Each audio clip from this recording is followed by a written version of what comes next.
আপনার নাম আব্দুর রফিক না? জি, আমার নাম আব্দুল রফিক। আপনার বয়স? আমার বয়স 52। 52 বছর। আপনি কি সমস্যা নিয়ে আসছিলেন? আমি কোমরের মেরুদণ্ডের ব্যথার সমস্যা নিয়ে আসছিলাম। আচ্ছা আচ্ছা। এই ব্যথাটা কত দিনের ছিল? ব্যথাটা আমার প্রায় 3 মাস। 3 মাসের 3 মাস ছিল। পূর্বে শুরু হয়েছে। আচ্ছা। এর মধ্যে এই ওষুধ খাইছিলেন? এগুলো বিভিন্ন ওষুধ খাইছি, ডাক্তার দেখাইছি আমি। কিন্তু ব্যথা কমে না। পরবর্তীতে আমার এখানে আসে। আচ্ছা আচ্ছা।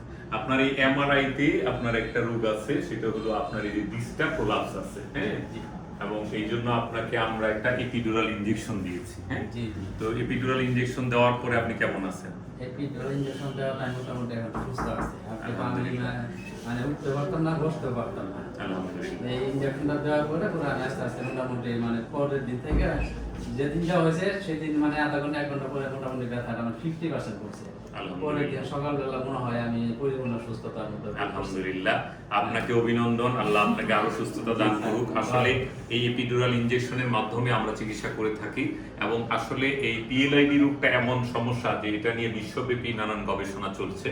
তো কারো কারো আমরা ফিজিওথেরাপি দিই, কাউকে আমরা এপিডুরাল ইনজেকশন দিই, কাউকে অপারেশন করি।